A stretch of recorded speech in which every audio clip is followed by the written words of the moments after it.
Good morning or good afternoon, everyone, and thank you for joining us today for this webinar on case study and case-based methodology and evaluation, part 2. My name is Francesca Carini, and I work for the UNHCR Evaluation Office in Geneva, and I'm joined today by my colleagues Tina, Edward, and Tarpey, coming respectively from the UNDP, UNICEF, and UNESCO Evaluation Offices.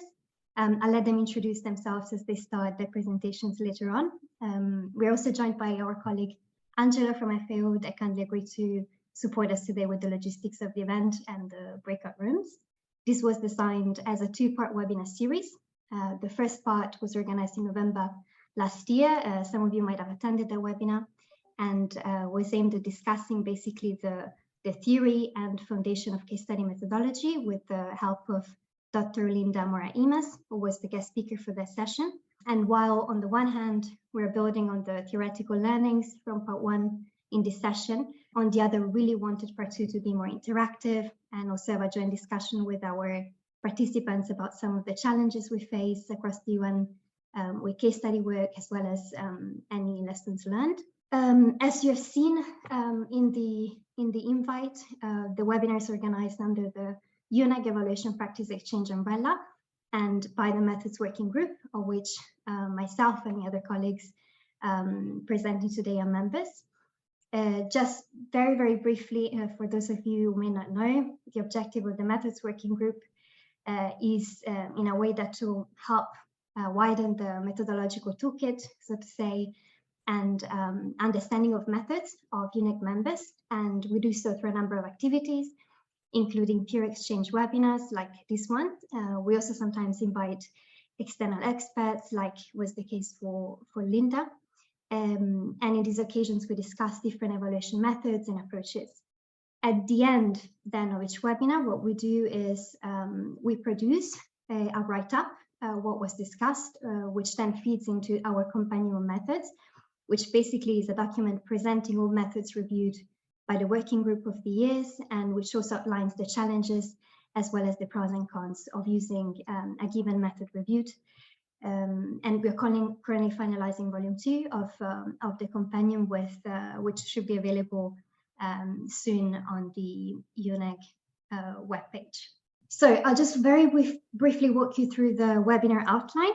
So we'll start with going through some of the key learnings from our webinar with Linda, since not all of you might have attended. And then we'll present some real cases across the UN on the use of case studies. And today we'll have examples from UNDP, UNICEF, and UNESCO. And that will be followed by a group work. We'll be splitting up in 3 breakout rooms. The idea is really to have these breakout rooms to discuss in a participatory way some of the challenges associated with case study work, as well as any mitigation measures. After that, we'll go back again into a plenary where we'll be discussing any insights that came out of these breakout sessions. And of course, we'll leave some space at the end for a Q&A session. So if you have any questions, of course, in the breakout rooms, feel free to bring those up. But throughout the presentation, it would be great if you could either write them in the chat or wait until we get to the Q&A session so that we can address those one by one. So back to basics, we thought it might be useful to just brush up some of the learnings from Linda's webinar that we hosted in November. Just for you to know, we'll just very quickly glance through some of these definitions and theoretical elements. But if you have a particular interest in learning more about these definitions, that we would highly recommend to read the paper that Linda wrote called Case Study Evaluations, where she explains more in detail each of these definitions. So let's start by what is a case study. So a case study is a method of learning about a complex instance based on its comprehensive understanding, obtained through extensive description and analysis of the instance, taking as a whole and in its context. So this is a definition that Linda presented to us during our webinar last year. And she outlined on the basis of this definition that there are 3 main uses of case studies that we can do, that we can apply in evaluation. These are exploratory, descriptive or illustrative, and explanatory. Of course, she underlined that it's not always possible. It doesn't exist a pure, for example, explanatory case study or exploratory case study. So sometimes these typologies tend to overlap.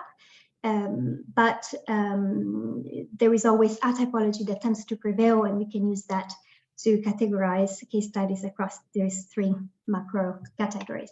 So starting with exploratory, so exploratory case studies can be helpful to better understand the subject that is being evaluated early in the evaluation process, especially if we know very little about the topic, and also to explore a particular innovative or atypical intervention or model to draw lessons. So they're really useful where we don't know much about the subject and we would like to get more information, especially if we're planning, for example, a scale up of an intervention or for scoping purposes. Then we have descriptive or illustrative case studies, which, unlike exploratory case studies, we use them when we know the subject already, but we want to develop a more complete picture of a project, process, system, or set of activities, including a detailed and rich description of the context in which the case is embedded.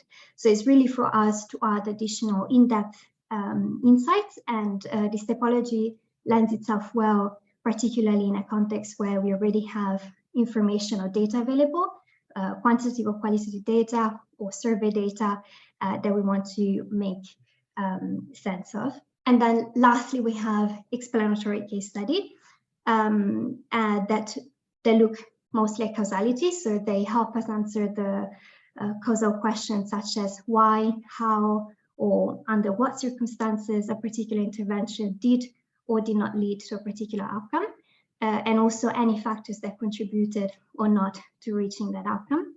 And this is done by developing a detailed understanding of contextualized cause-effect relationship.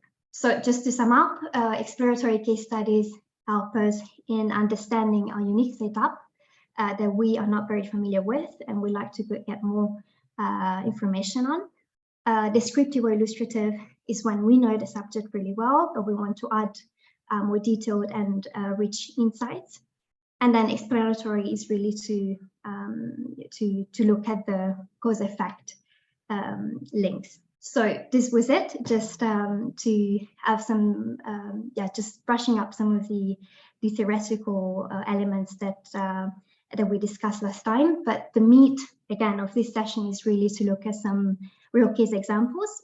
So now I leave the floor to my colleagues from UNDP, UNICEF, and UNESCO. Each of them will be presenting some examples from their own work, mirroring these three typologies of case studies. So, for example, Tina will be presenting an example from UNDP, looking at the exploratory typology, what UNICEF at the descriptive, illustrative, and then UNESCO at the explanatory. Thanks, Francesca. Yes, so I think all of these typologies really kind of overlap in our practical work. But what I will be digging into in the breakout group is the example of the leaving no one behind evaluation that we just finished at UNDP's Independent Evaluation Office. And what we did here is basically to dig deeper into 5 countries that had just been evaluated through an independent country program evaluation. And the 2 methods we used there were process tracing and also focus groups at community level to supplement the information at central and regional level that was already there through the previous ICPE effort. So in the group, I want to talk a little bit about how we did this, what kind of claims we tested through process tracing, and how we engaged persons on the ground, experts, community members, recipients of UNDP services, and others. Thank you. And we can move on now with Edward, with the case study from UNICEF on the descriptive illustrative typology. Thanks, Francesca. Okay, perfect. Thank you. So I will present you a couple of slides. So I adopted a slightly different approach from Tina from UNDP. So basically, I wanted to give you an example of the use of descriptive use of case study approach, but using not the most typical case study, which is the country, but using a different type of element here. And then in the work group session, I would pick the element, the case that we are most familiar with, which is using the case study as a country, and discuss there a couple of the main challenges that we normally face, and do an exchange and share with you a couple of the tools, instruments that we are testing in the evaluation of Office of UNICEF to help addressing some of these challenges, and hear from you how you have been doing. So let me give you a brief overview of the first case of a case study evaluation, where the case studies were not countries. No, so this is an evaluation where it's evaluation of innovation in UNICEF. So the objective of the evaluation was to assess the fitness for purpose of the organization. So to use innovation as an instrument to achieve the results of 2 strategic plan periods, going from 2014 to 2021. Also, the idea was to look at how innovation might contribute to UNICEF goals and objectives, or to have a more effective organizational set of responses to the context and programmatic responses and strategic approaches in the coming years, in the future. As I will not go through all the details of the slide, I think the important element here is to look at the 3 dimensions, the 3 angles that were used to select innovations. Basically, we were looking at innovations that were hard technologies. So what we normally think of innovations, the techie elements. No, we were looking at we were considering elements of ICT, so that would include soft elements, more software components, and then we will look at innovative methodologies and approaches and processes also. But the key element is that cases were defined as processes that an innovation, any of the innovations selected, would have gone through. We were looking at innovations that had gone and achieved a certain level of maturity. So then we could go backwards looking at the process and learn from each one of the cases, from each one of the innovations, how the process had been fulfilled. No? So how they were identified as innovations, that developed, tested, implemented, and disseminated. No? And then look at each one of these different phases and how each one of the innovations interacted with the context. So that was a little bit the idea. So the evaluation had 3 components. One of the components was the case study selected. Then the second component was an organizational assessment, which was looking at more at the position of the organization of UNICEF to uptake successfully the innovations, and what would be the collaboration and the role, the coordination of UNICEF in this operating context. And then the third component was a synthesis of both elements, the assessment of the case studies of these 13 case studies innovations, and the combination with the results of the organizational assessment. The objectives basically, I think it's worth to highlight that they were threefold. One was to provide, with this approach, to provide detailed descriptions of how these innovations worked, so to learn from this. And 2, to assess how the innovation practice principles and standards that one would come up were applied in the organization in different contexts and for different innovations. And particularly, for example, looking at elements like ownership and scale, which are critical here. And then finally, the overall objective was to produce conclusions, considerations that would be useful for strategic and managerial decisions, to enhance innovation as needed. I think I would stop here, not to give more information, but I think as an example, it can give you a little bit of idea. Just worth mentioning that not each one of the 13 innovations selected was from a country. So overall, there were 13 innovations in 7 countries. No, so some of the innovations were from the same context, from the same country, which had advantages, obviously, and disadvantages overall. So over to you, Francesca. Thank you. Thanks, Edward. Taipei, over to you. Yes, thank you, Francesca. So I'd like to present to you today an example of an explanatory case study that UNESCO undertook in 2019 and 2020. So this evaluation particularly focused on UNESCO's action to protect culture in emergencies and looked at the initiatives that UNESCO had undertaken in this area, specifically since 2015, when it had adopted a new strategy focusing specifically on this area of work. So what does UNESCO mean by an emergency situation? There are three main types of threats to culture that exist today. The first is armed conflict, as we're witnessing today in Ukraine, for example. And then as a second example, you also have man-made hazards, such as fires, fire that broke out in the National Museum of Brazil. And then the third type of category is natural disasters, as we witnessed recently with the earthquake that hit Turkey and Syria. So all these damaged cultural heritage, and UNESCO aims to support member states in preventing, mitigating these risks, and also recovering the loss of cultural heritage. But they also, UNESCO also aims to support member states and the global community at large to better consider culture in peace-building processes and security strategies. So we selected 2 country case studies to do a deep dive into how UNESCO really aimed to achieve these objectives. One focused on UNESCO's activities in the setting of a natural disaster in Indonesia. And the second case study focused on UNESCO's activities in a protracted crisis in an armed conflict setting, looking at Mali. That's what we want to look at today. So looking at Mali specifically, why did we choose Mali? First of all, Mali was showcased as a successful example within UNESCO. UNESCO had undertaken several activities since 2012, when the first terrorism activities were identified in the northern parts of Mali. And UNESCO had supported the country in rebuilding the Timbuktu mausoleums, for example, mosques that were destroyed, and other activities in the country.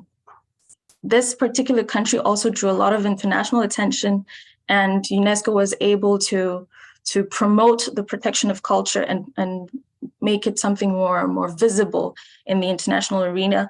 And that led to a number of decisions, which we'll discuss in more detail in the group work. And then more prominently, perhaps we would say, is that it also led to the first ruling in which the ICC condemned deliberate attacks on cultural heritage, and that was the first time it had ever happened in 2016. So for all these reasons, we chose Mali, and we decided to do a deep dive into it. First of all, it allowed us to look at how UNESCO intervened at all 3 stages of a crisis. First of all, preparedness, by looking at how UNESCO delivered trainings to heritage experts, but also the military in the country. Secondly, we also looked at how UNESCO reacted in terms of the response it delivered. So for that, we focused specifically on the response that was delivered at the cliffs of Bandiagara, which is a World Heritage Site, UNESCO World Heritage Site, and in which there had been attacks in the spring of 2019 that had led to damage to the surroundings of the World Heritage Site. An emergency needs assessment mission was sent there in July, and a restitution workshop delivered in August of that year to really help rebuild this area and make sure it was better protected. So the Mali case study gave us an opportunity to look really at how UNESCO was implementing its strategy across these 3 different stages of interventions of a crisis. And we'll discuss that a bit further in the group work. Thank you so much, Taipei.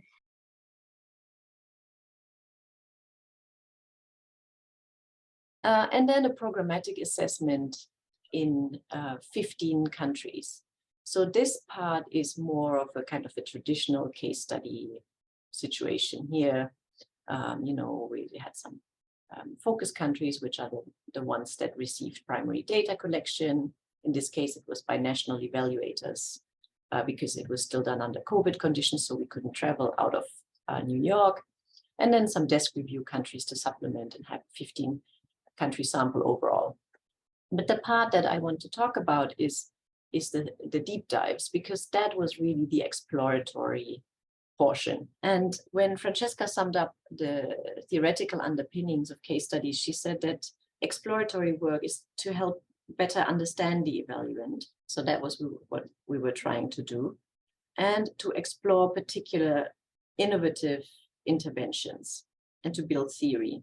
So the way we carried this out was that we came up with some claims that we tested through process tracing to find out in depth how UNDP's work travels, let's say, from input to impact. And so the claims that we came up with were around the political dimension of UNDP's work. One claim was around evidence-based policy advisory and how that makes a difference. And the other one was about coalition building. And so the one I want to dive into a little bit as an example here is the policy advisory one. Here you can see the claim that we tested. UNDP helps improve livelihoods. This should be off the furthest behind by supporting governments in determining who is left behind. So the idea is that if governments know who in their population is disadvantaged or marginalized, they can then come up with targeted policies to support those populations. Of course, there needs to be political will and so forth and so forth, but at least this would be UNDP's contribution to help determine who are we even talking about, because as we know, data sometimes is weak in country. I mentioned in the plenary that we had 5 countries that we looked at. In fact, those were the focus countries on the previous slides that had just received an independent country program evaluation.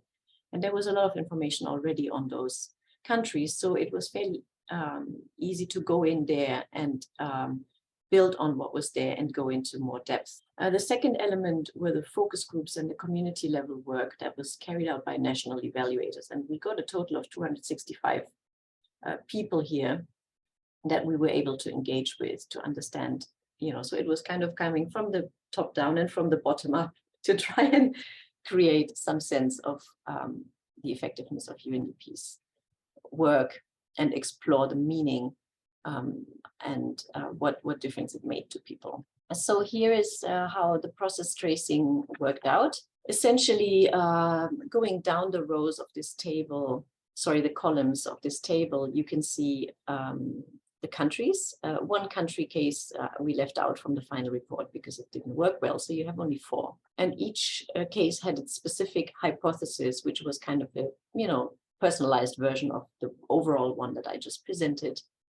And then we looked into how well UNDP did in terms of identifying opportunities, of supporting statistical systems, providing technical assistance, and then how well the data was actually used to create pro-poor or pro-marginalized persons policies. And I'd like to show you an Excel sheet that has some information on how we did it for India. India was one case where the multidimensional poverty index had been supported by UNDP. And this was a way of, at the grassroots level, understanding who is not only poor in monetary terms, but also deprived on other dimensions. So it's really a kind of comprehensive understanding of poverty that very well fits with the idea of no one left behind. So let me see if I can manage to get into my Excel sheet here. So this is the claim for India. On top, you can see the overarching claim that UNDP helps improve livelihoods for the most deprived by supporting countries in determining who's left behind. Then the next is the claim specified for India, where we say the multidimensional poverty index specifically allows the collection of poverty data at the district level for the first time in India, opening up the possibility of new local policies targeting at districts and even block level, including the most segregated and those where the poorest and most marginalized live. The government has embraced the globally accepted index and is encouraging states and districts to use it to inform their policies, in addition to using it for its own national policies. So that was the claim. And then that was further broken down into subclaims that you can see here, that there was no such information available prior, that it does actually tackle the district level, that they are planning to use the MPI for policies, that workshops were delivered to roll this out, and then state governments, so at a more decentralized level, were encouraged to use this, and then that it's actually being discussed for policy making and used. So the way it works here is that those of you who were in our process tracing seminar will remember the 4 process tracing tests: the straw in the wind, the smoking gun, and these kinds of things. These were operationalized basically into numbers of confidence, of how certain we are that this claim is true or not. And in order to get to those numbers, we needed very fine-grained information from the country office and the national partners that were working on the multidimensional poverty index. So it was really a matter of going to people and saying, send me the track changes that UNDP put into your draft document so that we can see whether UNDP actually made a contribution and whether that contribution was going in the sense of leaving no one behind. So very micro, detailed work that asked quite a lot of our partners, meeting minutes, really detailed information that we don't always normally ask for when we conduct evaluations. As you may have seen on that Excel sheet, the whole story didn't go all the way to the people on the ground. And we decided that it was actually impossible to do that through the process tracing method, because there was no way of finding people in whose district this multidimensional poverty index had actually, made such a difference that it was directly traceable. So what we did was we selected some UNDP projects that were implemented in the areas where the MPI was used, and used that as an entry point to get at some of the so-called beneficiaries, the rights holders that benefit from UNDP's programs, and spoke to them, spoke to the wider community to see if they also benefited, and spoke to some of the civil society experts around them, like media professionals, university professors, and so forth, to supplement the story. So I want to leave you with a couple of challenges here. This piece made it into the report, and it took up perhaps out of a 80-page report, something like 3 pages or so, and an annex. The input was horrendous. It was a lot of work to do this. It was super interesting, but it was really challenging. The problems we encountered was that the community level had to be tackled separately, as I just explained, and that it was really difficult to get this fine-grained information, such as, track changes on the document from people, that in the end, aggregating across cases was also very hard, because each story was in and of itself, in its own right, a contribution story. But it was hard to say, oh, UNDP is doing good on capacity development and not so good on implementing pro-poor policy. I mean, it just didn't lend itself to that kind of generalization, which is what the board typically wants to hear, right?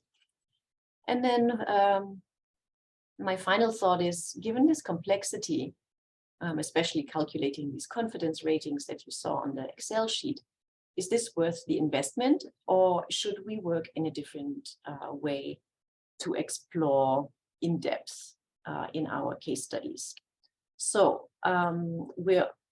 time is very short, but I would love to hear what exploratory methods you have used and what challenges you have faced, and what other learning you could share with the group. Who wants to kick it off? Well, I'm afraid I can't really contribute in terms of examples. I'm here more to learn about how you went doing this. Yeah, I mean, the challenges you mentioned, I can relate to that in the case. And I was just wondering, how did you manage then to, try and aggregate some of these contribution stories? Because,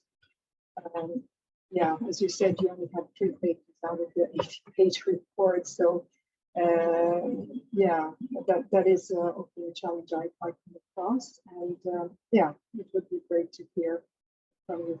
How did you manage to balance that at the end?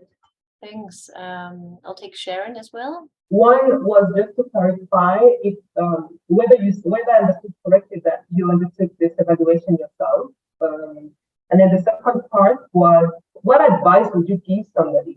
What recommendation would you give somebody to put them back on an evaluation of a project that's heavy on capacity development and knowledge production, but wants to use a case study methodology to try to assess whether there was any change arising from that work? And for the aggregation question, Judith, so actually the way we did it was by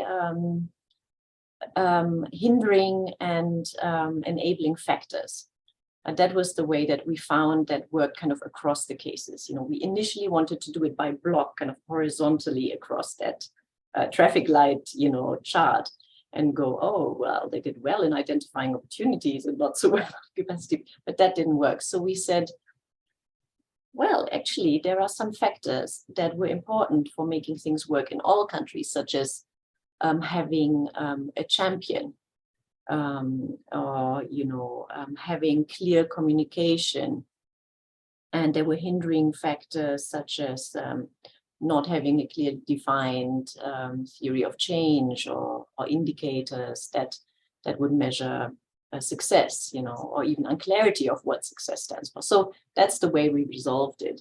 And that actually was very useful for the report, because it could get triangulated with other strands of the evaluation, and even made it into the conclusions. So we have a whole conclusion on enabling factors and hindering factors for integration of LNOB, which includes work from these deep dives. On the question with the knowledge production and change, so I couldn't hear you acoustically very well, but I think you were asking about how change comes about and how we can ascertain that UNDP made a difference. That's what I gathered. So, well, I think the way we did it in this evaluation, that we came up with a theory of change that is in the report. I can put the report for you in the chat. And there were two impact statements: no one left behind, and the furthest behind are reached first. So yeah, basically the idea is to talk about what I just mentioned here briefly. I prepared a few slides that I will go through them in 6 minutes, I guess. As a reminder, so yeah, when we talk about the descriptive or illustrative use of case studies, following the definition that we mentioned before, it's when we try to obtain a complete picture, no, of the evaluand, and that includes not only of the evaluand but also the context, particularly where the case it's embedded, no? And here is where we would look, and particularly in the case of following this approach with countries as case studies, mostly we are trying to contextualize where theories of change are used, and maybe in some cases even develop theories of action wherever it's relevant in the case. Gather, accumulate information for cross-case comparison, and most importantly, what we want is to extract clear lessons, to identify clear lessons on what is the relevance of the context, or what might be the possible relevance of the context, because again, this is not an explanatory approach, although these are ideal types. No, there is a little bit of each one of the case of the cases, but what we want here is obtain clear information on how the different setups, the different case studies might function depending on the context, also particularly. No? And then the last element to consider, and this is a very relevant one, where I would like to also to frame a little bit of the discussion now, is on doing all this work and making it useful for the countries and for the country offices. No, when we work from a global level, and this is where we come from, no? When we work from a global level, the angle is we also look at how useful we want to design a proper evaluation, but also we want to look at the angle of how useful is going to be the evaluation, not only from a global perspective, but also at the local perspective, and particularly for those countries, country offices that are selected involved in the evaluation as case studies, no? Because there are trade-offs here. There is a burden, and these are some considerations that I wanted to share now with you. There is a burden implied in the fact of being selected as a case study, in the fact that we ask support, we need support to localize tools, but also to understand what are we going to do. We need local support, and that takes time. And this local support can take different forms, as you know. We need also to establish a set of coherent criteria to select the cases, to select the countries, and that sometimes is applicable, but sometimes the part of the selection is done by the situation. Sometimes some of the countries that one might want to select are not possible to be selected because there is a humanitarian crisis, and at a level that it's not practical, it's not possible to enter in the country. An example is Yemen right now. And also we have elements of considerations of coverage, no? What coverage of geographical coverage or thematic coverage when we select the countries for case studies. So all these are elements that play a role and that are that have a complexity, that are demanding in the process, and that all take up a set of repetitive actions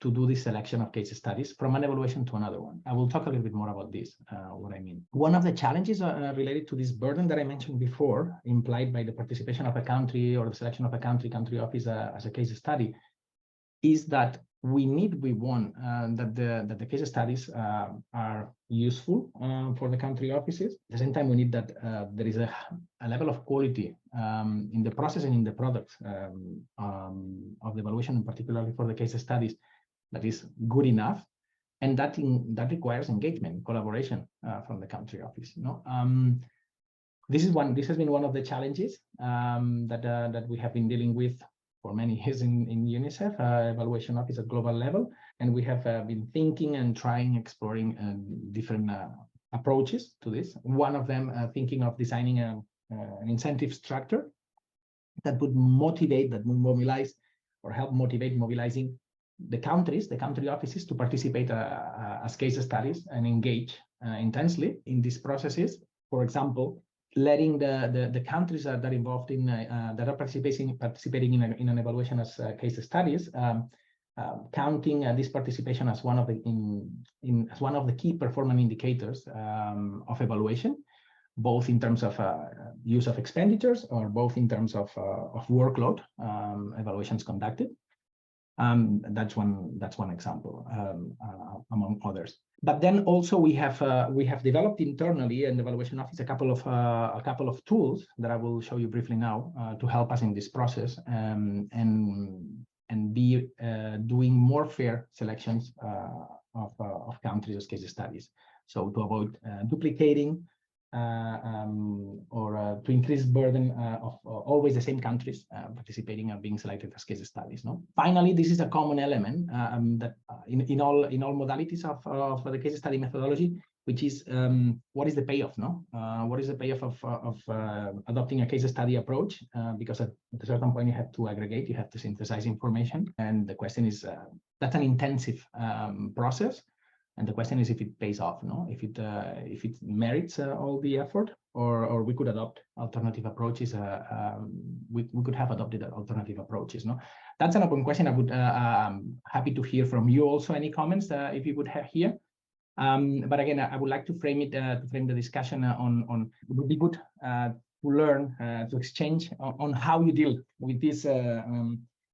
Fairness of selection of countries as case studies, comprehensiveness, representativity, and avoiding the burden and duplication implied. Let me show you a couple of the tools briefly in 1 minute that we have developed in UNICEF. Apart from trying to define an incentive structure, as I mentioned before, to increase the collaboration and engagement of country offices, so then this would reflect in the quality of the processes and products. We have developed a couple of tools to identify these. So basically, one is a tool to identify the burden of the coverage across countries that have been selected as case studies. No, This is just a simple tool. It's a simple Power BI dashboard, and basically it allows to look at the information that we have in different ways. So, for example, if we select for a certain year, we could visualize that we have for a certain year a certain number of evaluations. We have the evaluations listed here, and then we see the countries. And then for each one of the countries, if we have an interest in looking at the countries in particular, we can see the type of the burden quickly that each country went through. No, for example, Ethiopia in this case, in these 2 years, 2019, 2020, had participated in 6 evaluations, and 4 through desk reviews, and 2 also undertook field visits. No, when it was selected as a case study. This gives us an idea of the burden. Also, we have the same view, the same approach, but the same information, but looking at it from a different angle. So then here you can see quickly visually in what years, what countries have been more selected more frequently, and depending on, and looking also at the type of burden that you have identified for each country. You know, you can look at it differently. It's a dashboard, it's interactive. So you can look at the evaluation by title, and then you can identify the countries. Then without going more into the detail here, let me show you now to finalize. The second tool that we have developed, when we do the process of selecting a case studies, we all go through normally the same repetitive processes of gathering contextual information at country level, gathering expenditures information at country level, different types of information, no? And that information, that the sources of those different types of information are normally spread out, and you have to take care of using the fresher, no, the most up-to-date data or information available. So basically, because of this, we developed this what we call integrated country selector tool to facilitate this process, basically, no? And then is a one-stop shop where you can easily extract information at country level on several different aspects or variables, if you want. And we quickly to show you here. So this is a table of first funds utilization. Here we have. So then here we can select what do we want to have in this table. We can select what are the regions, if any, that we want in this table, and then we would have the countries appearing here. So we could select by region, for example, and the table is updating automatically, no? And then we could select if we want certain types of funding. Then we can export this data. That's the end point of this, and this is fresh information from UNICEF sources, no? At the same time, you have information on the studies evaluations that have been published, and the same process, no? You can select from here, and you can export the information, and you can have a table here that is modular, no? That you can expand this table as you wish. You can modify it. Similarly, you can have in this table information at the indicator level. So you can select what area do you want to look at, and then you select the indicator, and then the different pieces of information that you want for the indicator, and then you would have it here. You can also select, obviously, the countries. And then finally, you have contextual information like democracy index, corruption index, and income level, and all these information that is all spread out all over.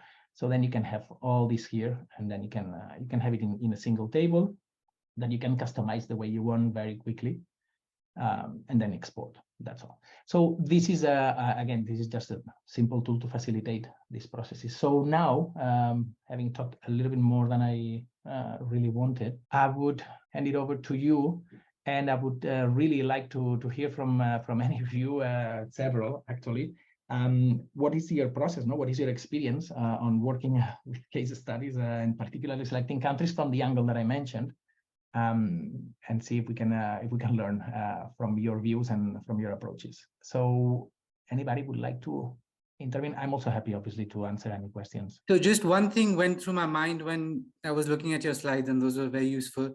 When I was working at FAO, it was sort of an incentive for the country office to be part of the case study. So for them, it was like an advocacy tool. So for us, it was very little effort to actually sell it to them as a case study, but it was from them for them to actually reach out to us and be interested in it. This is very interesting. Thanks, because for us it's not that easy, and maybe I think it might be related to the workload that the country offices are dealing with. I don't know what is the what do you know the average or the range of evaluations that you do or that you were doing then? So I'm currently at UNRWA and I've just started here, but at FAO, we do quite a lot of, FAO does a lot of evaluations, I think around, their project evaluations, thematic evaluations, a really long list of evaluations, so annually. But it really depends on the topic and how the country is engaged. So project evaluations would have been more focused on specific countries, but then the thematic ones is where we would select them for case studies. I mean, in UNESCOP, what happens is that there is a huge workload, and then maybe this is something related to the utility of the evaluations also. Or maybe the capacity to use the evaluations and the case study products and reports as advocacy tools, as you mentioned. But that's a very curious one. It surprised me. I didn't know this. I will dig a little bit more into it. Anybody would like to share their own view on their experience? This is Anand from WHO. One of the things which we are struggling is actually to get countries buy-in to be part of the case studies. I mean, we have a small team, and also the evaluation function itself is not, it's a recently established one. I mean, comparatively, 2014, this evaluation office was, set up as a separate unit. But the challenge there is also, the federated structure of WHO. We have, elected representative in all the 6 different regions, and then you have to go through one more layer to negotiate the country selection. And I'm actually trying to work with that structure to do a few evaluations, corporate evaluations, actually very interesting ones. But then it's a struggle because of that. We get the whole process gets delayed. And what are I'm very interested in this, and because this is more attuned to what I'm used to. I'm surprised by the FAO case, and I would like really to understand a little bit more about that. But what are your approaches? What are you trying to do to okay, for one of the case studies, I mean, the normative function of WHO at country level, we did an evaluation at a global level because WHO's most of the work, is around normative function, and we did a global evaluation which came out really well, and the recommendations were picked up by the senior management to change the whole structure and the way we work and things like that in the last 5 years. But then we wanted to also look at how it's being implemented at country level, and then going through taking 5 or 6 case studies, country case studies and also 5 or 6 core instruments, normative instruments, and seeing how this is being implemented at country level. And it's a really interesting process, but then at the same time we're trying to make it happen. That's a challenge we are facing at this point. I mean, I thought to share these frustration, but rather than I hear it, and it's a good reason for frustration, because as I understand, it delays the processes, significantly. Just maybe the case of FAO, maybe I can contextualize a bit more. So the specific evaluation that I was referring to was a thematic evaluation that I conducted on AMR and on emerging pandemic threats. So those were things that actually the country offices really wanted to showcase their results, and these were important evaluations that were even presented to the program committee. So it was a chance of, so maybe that's a unique case, but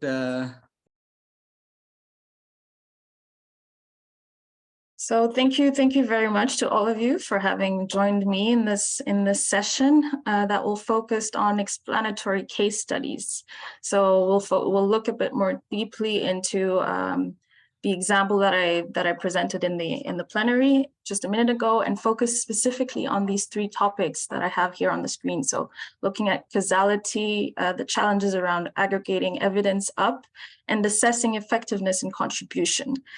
So that is often a key challenge in evaluation. We have case studies that provide examples, interesting examples, and concrete examples, but to what extent can we extrapolate these findings and make more general and more robust findings based on these examples? So as a reminder, Francesca already explained what an explanatory case study was, and how the main purpose of this is to establish causal links and understand how an activity, a strategy is being implemented in a given context, and how those activities yield results or lead to achieving objectives that an organization aims for.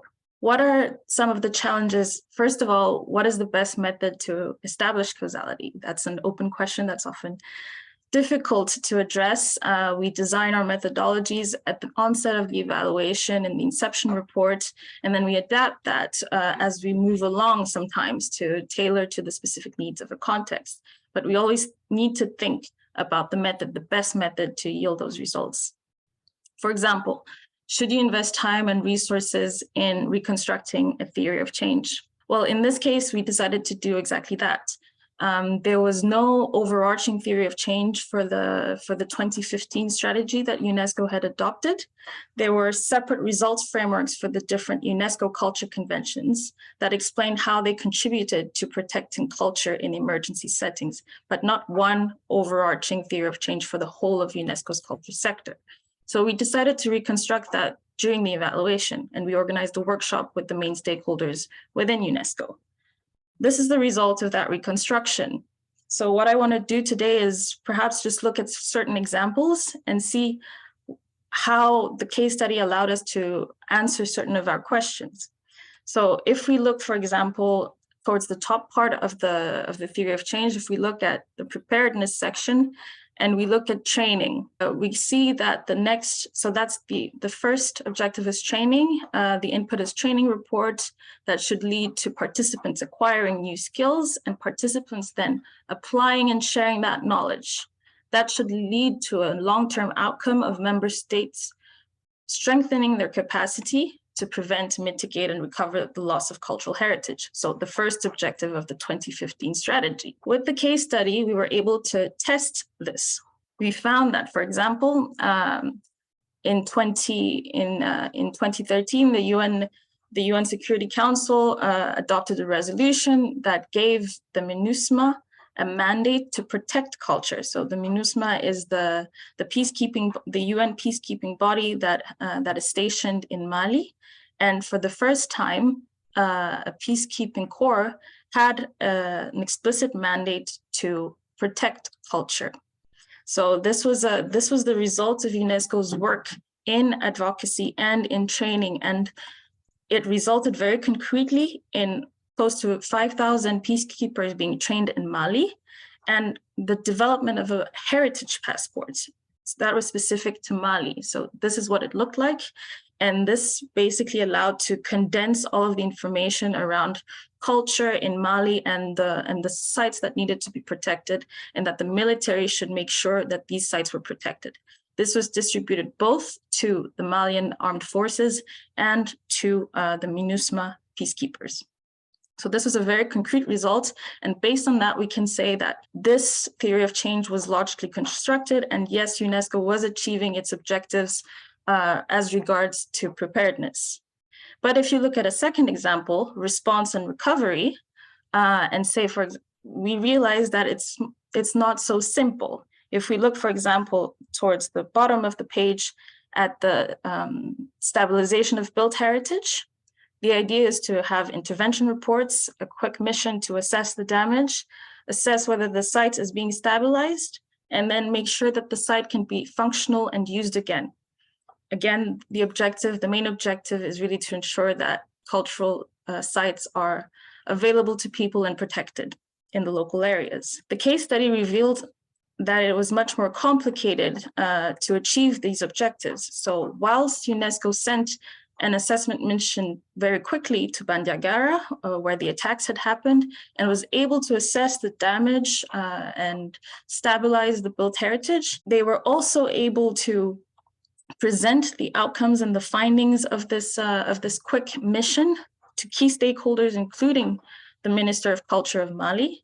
But in reality, it was difficult to make sure that afterwards relevant action was taking place, and that funds were raised to really make sure that the damaged sites were rebuilt. So in that case, we can say that it's more difficult to reach the outcomes, and that UNESCO has contributed to some progress, but not really fully reached the outcomes it hoped for. First question for you is, has anyone else used this type of method, reconstructing theory of changes, to test the validity of certain aims and objectives? And what other methods have you used? This was just to present, again, some of the key challenges that we face. So the first is, how do you reach the right stakeholders? This can be a challenge in certain settings, and this was the case for this Mali case study. We had hoped to go physically to meet local stakeholders in the villages that had been attacked in the Bandiagara area, but because of security reasons, the evaluation team was not able to travel there. And so we were not able to take into account their perspective, which would have been very important in assessing the effectiveness of UNESCO's work in the area. We had to find other solutions to try to gather those thoughts, but we could not do focus group discussions as we had initially anticipated. Issue of attribution is also a problem. How can you take into account or exclude confounding factors? So UNESCO may have played a role in raising the profile of culture in peace-building processes, for example, and making sure that certain actions were taking place in Mali to preserve culture and to promote cultural pluralism. But it would be difficult to state that UNESCO is the only player to have contributed to this.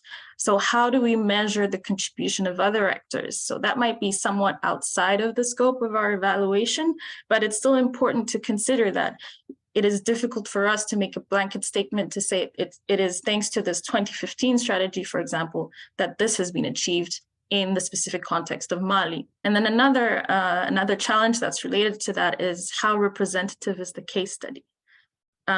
This is oftentimes a challenge when selecting the case study. We use different criteria. We try to be as representative as possible, but we know, for example, that in this case, we only have one example of a context, and that cannot be representative of all scenarios that could happen in the world. But because of resource constraints, we can only focus on a certain number of case studies. So again, it's important to show that these are just examples and try to identify the findings that can be extrapolated and used more broadly within the overall context of the evaluation, and those that are very specific to the local context. What other challenges have you faced in your own case studies?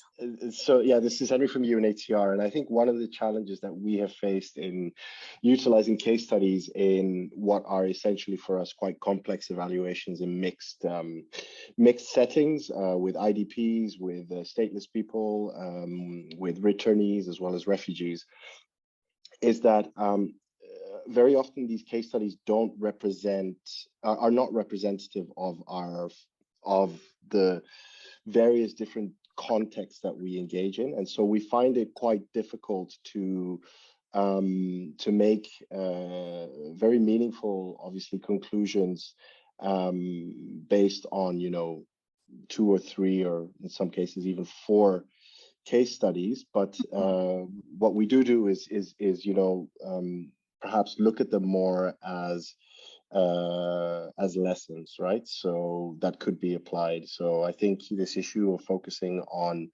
learning and on lessons is a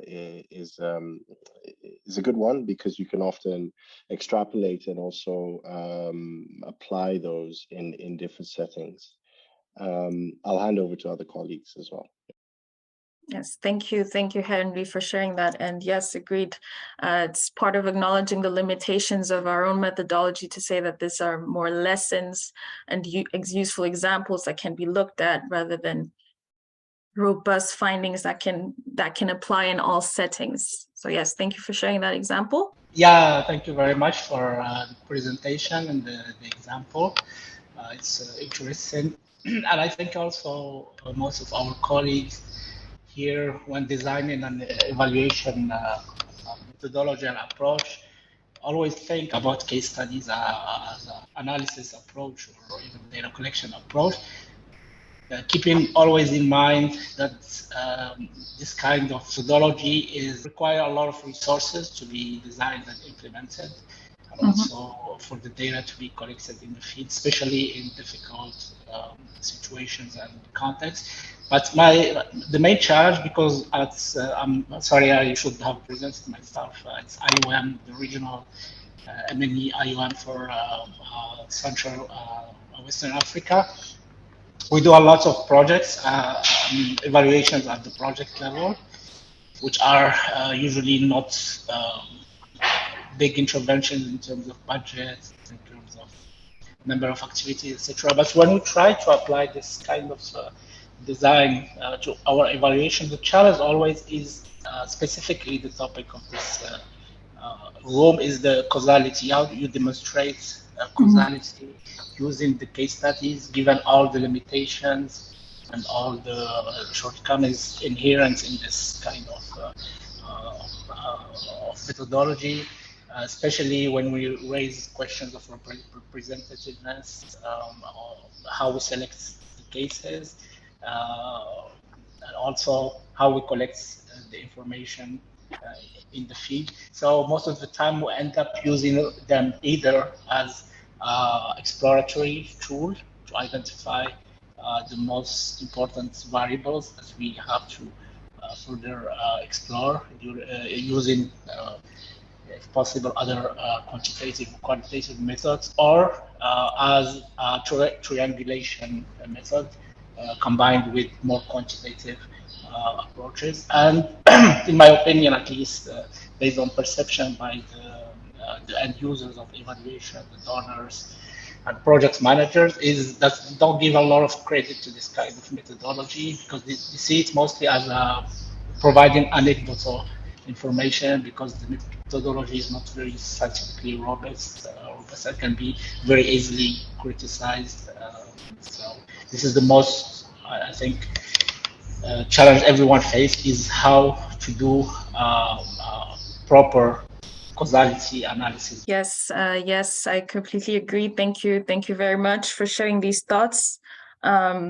Indeed, it's the issue of representativeness, and making those causal links can prove very difficult when you're looking at a very specific context. And you're right to point out that it can easily be challenged, and that certain stakeholders might doubt the findings that come out from some of these case studies, especially if I might add, when they're a bit more negative. Then we often face more criticism as to how robust was this methodology, how reliable is the information that is drawn from this case study. So yes, thank you for sharing those insights, which are very valid. Message in the chat, a colleague, Rahel, was saying that she found it challenging using participatory approaches to the development of theory of change. That at the end, the TOC map became so complex, then providing evidence for the different components became difficult. So while it was feasible to reconstruct a TOC through a participatory approach, it was then difficult to provide evidence. It became quite complex. And Rahel, feel free to jump in case we misunderstood, but this is what she wrote down. Thanks for sharing. Thank you for sharing that. Yes, I mean, I guess the theory of change is a first basis. It's one tool amongst many others that could exist to try to test the validity of certain claims. And whilst it's interesting to undertake such an exercise, because it gets the key stakeholders thinking as well. It's an interesting tool to use. I see we have little time left, so I'll just go over the last slides of the presentation.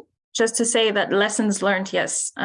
Case studies are only an example, and triangulation is key. That's what Abdeharim was saying just a minute ago.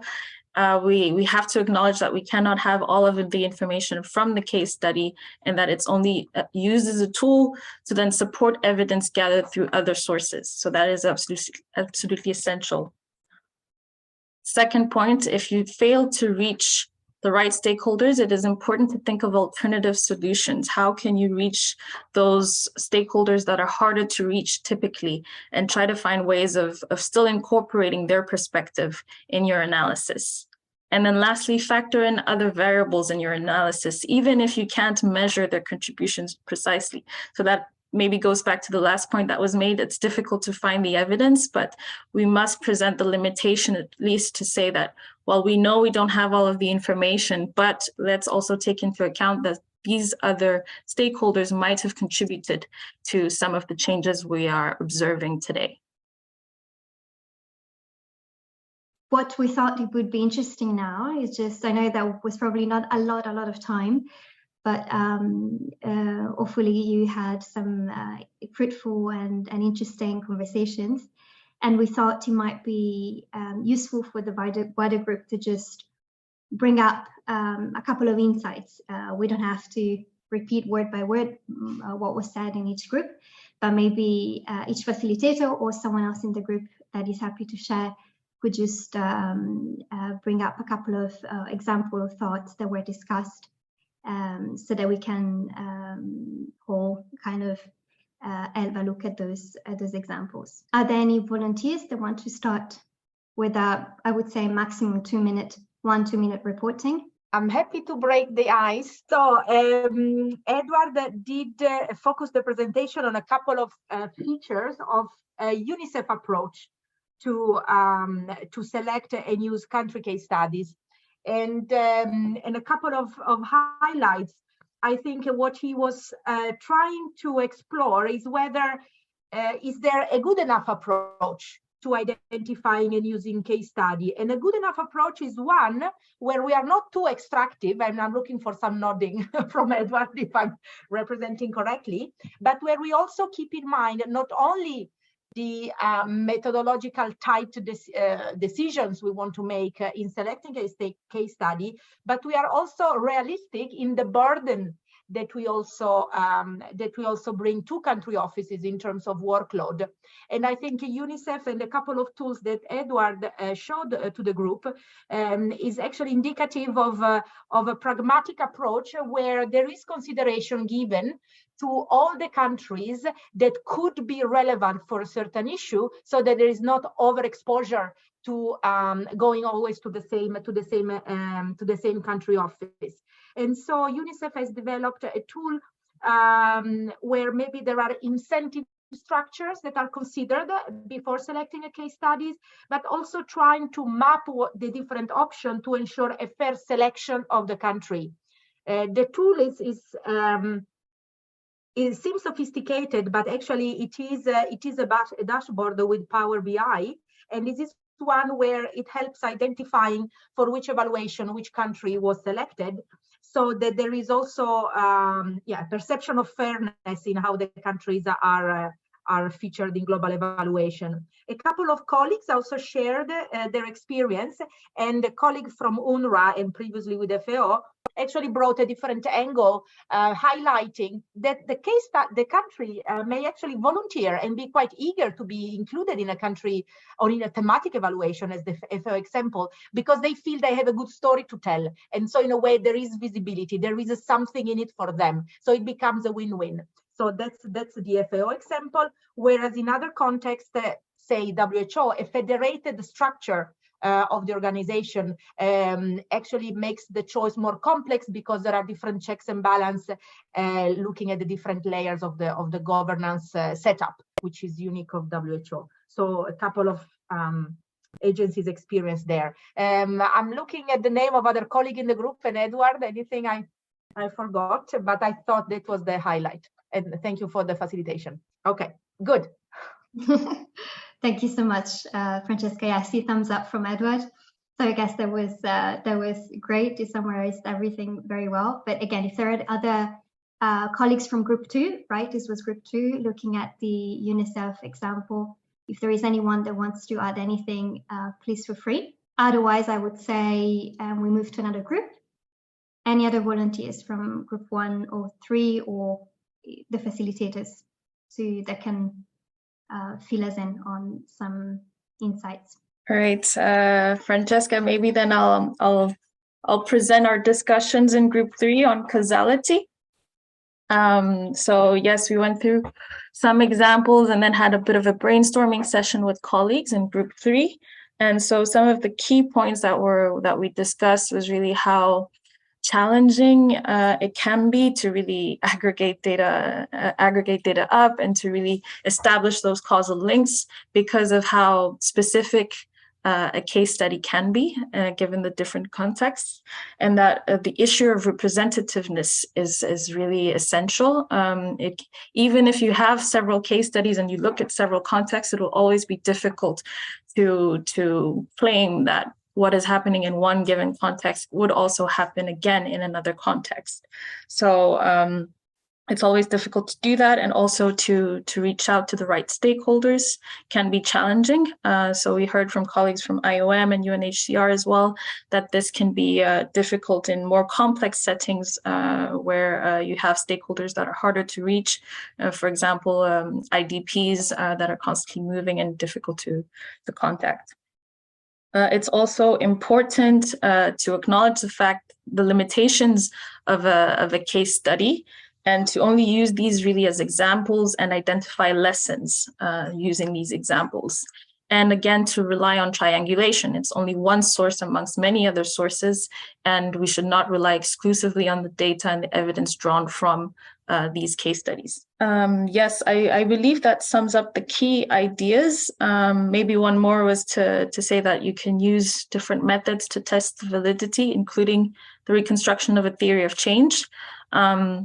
But that whilst it's an interesting tool to use, it wouldn't allow you to systematically test all of the claims that are in that theory of change. And sometimes it can be difficult to gather the evidence that allows you to test those claims despite having a participatory approach that gathers people around the theory of change, that pushes the main stakeholders of a strategy or an activity to really think about the results framework and the theory of change. You cannot always find the evidence in your evaluation to sustain the claims that are made in the theory of change. So that was also an interesting point that was raised in our group.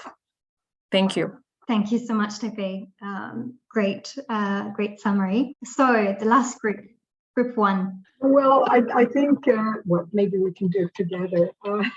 I appreciated the you provided to us, and interestingly, just as what Tepe also mentioned, one of the challenges was actually the same as the one in the case of UNESCO, and what Tepe was just mentioning, and that is the aggregation of the contribution stories. So I appreciated how you, how in Tina's case and UNDP's case, how that was resolved, by using the hindrance and enabling kind of,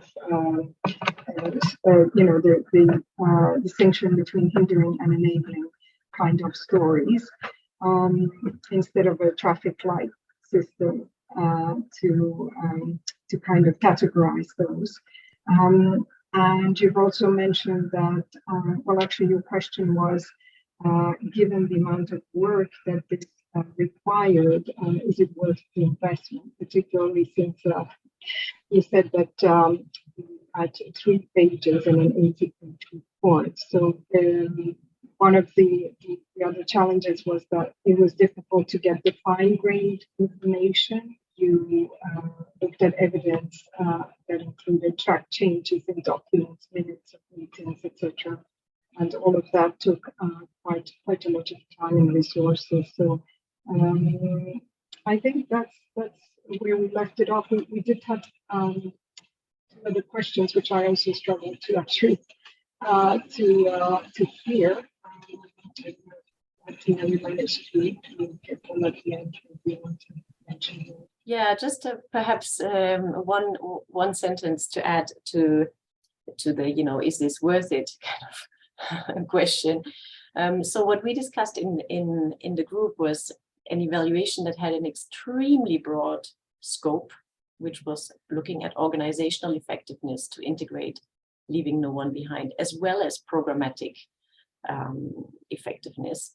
So, and then the ask, to talk about leaving no one behind clearly asked for, well, actually speaking to the people who are concerned, right? The most marginalized. So that's where the whole deep dive came from. It was the need to have some kind of story, some lived experience, and some concrete information to better understand the evaluant, as Francesca said, and to explore, innovative interventions that may have helped theory building. So the process tracing methodology that was used is extremely complex and hard to aggregate across cases. So that's where Judita's comment came in about, perhaps looking at factors across the board that hinder or enable performance. And that was one of the things we discussed. Another thing was, theories of change and the likelihood of change. How do you know? And how stories kind of link up with the broader picture that in an evaluation of this size, you want to eventually be able to report to the board. Thank you very much. Thank you, Tina, and thank you, Judith, for the summary. Anyone else that would like to add anything else? Otherwise, we're just open it more widely to any questions that you may have on any of the presentations or any other thoughts that you would like to share. Yeah, the floor is open. This is Henry from UNHCR. So I just wanted to raise a point of interest, or one that has struck me working with evaluations and largely actually applying case study approaches. And, on the issue of causality, so I found that in a lot of our evaluations, the sort of more institutional process related questions tend to be replicable, or they tend to be true also across lots of different contexts. But when we start talking about the effectiveness of programming results, it becomes perhaps a little bit more blurry to establish that causality, because there's a lot of externalities, a lot of factors to do with context. So I was just wondering, whether that's something that also appeared to other people in this chat, because it's sort of a theory I've been grappling with, but not knowing exactly how to perhaps exactly, what the cause is of that. Is it because at the institutional level, our processes are all standardized mostly across contexts, or is it, that would be my most logical answer, but just throwing it out there for discussion. Thank you. Thank you, Henry, for bringing this up. Anyone, any replies, any other experiences, thoughts that relate to what Henry just brought up? If I might add to what Henry just said, with regards to using case studies for causality, I think also the issue, or the more general problem, is also to some extent, I would say, epistemological, because when we talk about attribution, impact, etc., at our context, international development, we tend to almost automatically think that the quasi-experimental or experimental methods are more scientific, that the results they produce are can be to some extent assessed or verified for their validity and scientific robustness, compared to more generally the qualitative approaches for causality. They tend to have less credibility, not in our eyes as a users, because we know that when a case study approach is carefully designed and applied with the needed resources and means, it can provide robust results and proof of causality. But I think it's more in the eyes of the donors and final users of the evaluation. They see those qualitative approaches more generally, and especially the case studies, as an add-on to a more quantitative approach. And I think that there is also a shift of mindset and the way to think about evaluation that needs also to happen, and we should also advocate, I think, at our level for it. But I find this also useful to use this kind of, at least to experiment it at I mean, a lower level, at the project levels, for example. They can be very useful given the limited resources we have for evaluation, for those kind of evaluations, to test them, to try to do causality analysis using quantitative method. It's very challenging to get it accepted, but it's worth it also to experiment or learn from those experiences. Thank you. Thank you so much, Abderrahim. Thank you to all the presenters for the very rich and insightful material you brought in today, as well as, of course, participants for joining us on this session and for your very valuable contributions. We hope you had interesting discussions, and most of all that you can use some of these thoughts and experiences that emerged from today's session for your own work. And lastly, just a reminder that we will be hosting other webinars this year as part of the Methods Working Group's work. And we wish you a nice rest of your morning or afternoon, evening.